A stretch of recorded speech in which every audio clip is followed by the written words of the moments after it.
ദൈവ തിരുനാമത്തിന് മഹത്വമുണ്ടാവട്ടെ. Bible reading പ്രോഗ്രാമിൽ സംബന്ധിക്കുന്ന ഏവർക്കും കർത്തൃനാമത്തിൽ സ്നേഹവന്ദനം.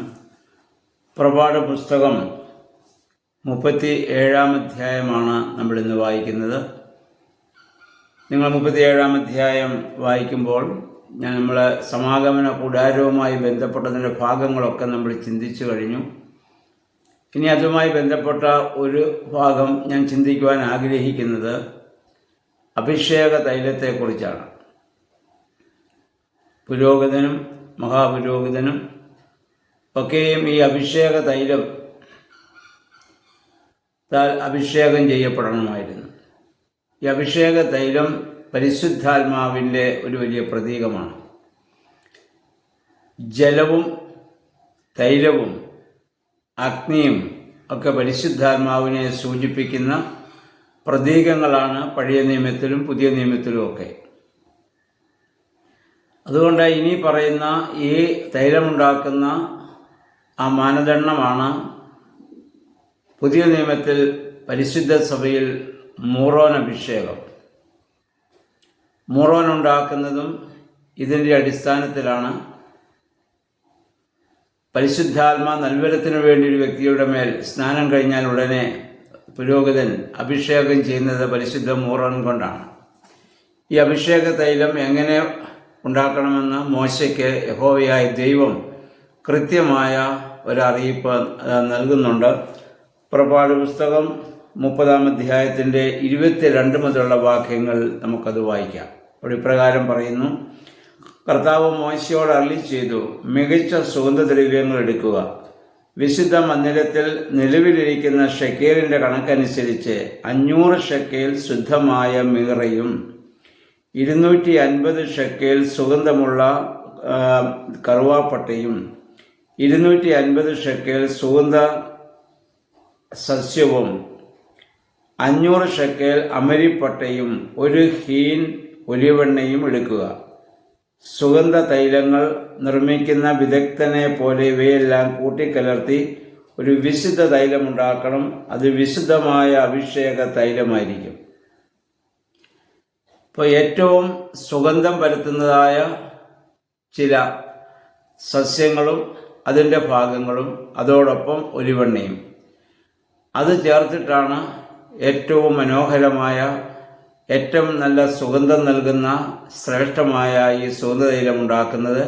അതിനുശേഷം പറഞ്ഞു, ഇതുകൊണ്ട് നീ അഭിഷേകം ചെയ്യേണ്ടത് സമാഗമന കൂടാരം, സാക്ഷ്യപേടകം, അതുകൊണ്ട് അഭിഷേകം ചെയ്യണം.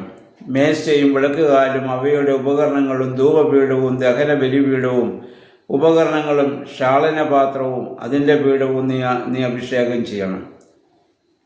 ഏറ്റവും പരിശുദ്ധമാകേണ്ടതിന് അവയെ നീ വിശുദ്ധീകരിക്കണം.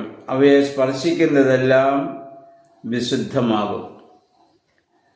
പുരോഹിതരായി എനിക്ക് ശുശ്രൂഷ ചെയ്യാൻ വേണ്ടി അഹ്റോനെയും പുത്രന്മാരെയും നീ അഭിഷേകം ചെയ്ത് അവരെ വേർതിരിച്ച് നീ നിർത്തണം. ഈ രീതിയിലാണ് പുതിയ നിയമസഭയിൽ നമ്മൾ ദേവാലയ കൂദാശകൾ നമ്മൾ നടത്തുന്നത്. മൂറോൻ അഭിഷേകം കൊണ്ടാണ്. ഒരു വ്യക്തിയെ വിശുദ്ധനാക്കി തീർക്കുന്നത്, ദൈവത്തിൻ്റെതാക്കി മാറ്റുന്നത്, ദൈവാനുഭവത്തിൽ വളരെ അവനെ ശക്തീകരിക്കുന്നത്, ഒന്ന് അതിൻ്റെ ബാഹ്യമായുള്ള ഒരു കർമ്മമായി നമ്മൾ ചെയ്യുന്നത് പരിശുദ്ധ മൂറോൻ അഭിഷേകമാണ്. പരിശുദ്ധാത്മ നൽവരം ആ വ്യക്തിക്ക് ആ സമയത്ത് അവിടെ ലഭിക്കുന്നു. അപ്പം അതുകൊണ്ട് പരിശുദ്ധ സഭയിൽ മൂറോൻ കൈകാര്യം ചെയ്യാൻ അവകാശമുള്ളത് പുരോഹിതന്മാർക്ക് വേണ്ടി മാത്രമാണ്. അതോടെ ഇതിനെ താഴോട്ട് ഇനി പറയുന്നു, മറ്റാരും ഇതേ രീതിയിൽ മറ്റ് തൈലമുണ്ടാക്കുകയോ ഉപയോഗിക്കുകയോ ചെയ്യരുത്. ഒരു പള്ളിയിലെ പ്രധാന ശുശ്രൂഷകന് പോലും മൂറോൻ കുപ്പി കയ്യിലെടുക്കാൻ അവകാശമില്ല. അത് പട്ടക്കാരൻ മാത്രമേ അത് എടുക്കുകയുള്ളൂ, അത് കൈകാര്യം ചെയ്യുകയുള്ളൂ.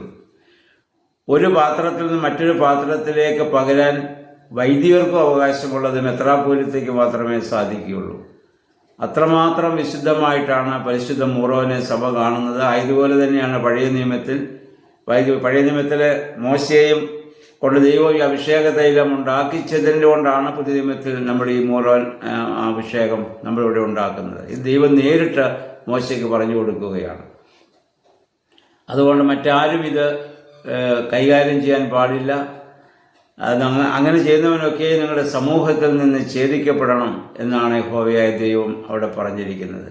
അത്രമാത്രം വിശുദ്ധമായി ആ സമാഗമന കൂടാരത്തിൻ്റെ ഓരോ ഭാഗങ്ങളെയും അവിടെ വിശുദ്ധീകരിക്കുകയാണ്. പിന്നീട് 34 മുതലുള്ള വാക്യം നമ്മൾ വായിക്കുന്നു. കർത്താവ് മോശയോട് അരുളി ചെയ്തു, ദേവദാരു തൈലം, നറുംപശ, ഗുൽഗുലു, കുന്തിരിക്കം എന്നീ സുഗന്ധദ്രവ്യങ്ങൾ സമമായി എടുക്കുക. സുഗന്ധതൈലം നിർമ്മിക്കുന്ന വിദഗ്ധനെ പോലെ ഇവയെല്ലാം കൂട്ടിക്കലർത്തി ഉപ്പും ചേർത്ത് ധൂപാർപ്പണത്തിനുള്ള വിശുദ്ധമായ സുഗന്ധദ്രവ്യം ഉണ്ടാക്കുക. അപ്പം അതുപോലെ തന്നെ എന്നിട്ട് അത് എപ്പോഴും അതിനകത്തിരിക്കണം. അതിന് എന്ന് പറഞ്ഞാൽ സമാഗമന കൂടാരത്തിൽ കയറുന്ന എല്ലാവർക്കും ആ സുഗന്ധത്തിൻ്റെ അനുഭവം ഉണ്ടാകണം. നമ്മുടെ ദേവാലയങ്ങൾ നമ്മളിന്ന് അതിന് പകരമാണ് നമ്മുടെ കുന്തിരിക്കം ഉണ്ടാക്കുന്നത്. ആ കുന്തിരിക്കം ഒരു സുഗന്ധ ധൂപമായി അത് നമ്മൾ ദേവാലയ ആരാധനയ്ക്കൊക്കെ നമ്മൾ ഉപയോഗിക്കുന്നത് അതുകൊണ്ട് തന്നെയാണ്. അപ്പോൾ പഴയ നിയമത്തിൽ ചെയ്ത അതേ മാതൃകയിൽ വ്യത്യാസങ്ങളുണ്ട്. കാരണം പഴയ നിയമത്തിലാണല്ലോ ഇതിൻ്റെ എല്ലാ അടിസ്ഥാനം. അതിൽ നിന്നാണ് പരിശുദ്ധ സഭയിൽ ഇങ്ങനെയുള്ള കാര്യങ്ങളൊക്കെയും ക്രമീകരിച്ചിരിക്കുന്നത്. അതിനുശേഷം പറയുന്നു, ഇത് അങ്ങനെയുള്ള ഒരു പരിമളത്തിന് വേണ്ടി ആരെങ്കിലും അപ്രകാരം ഇത് ചേർത്തുണ്ടാക്കുന്നെങ്കിൽ അവനെ നിങ്ങളുടെ നിന്ന് ഛേദിച്ച് കളയണം.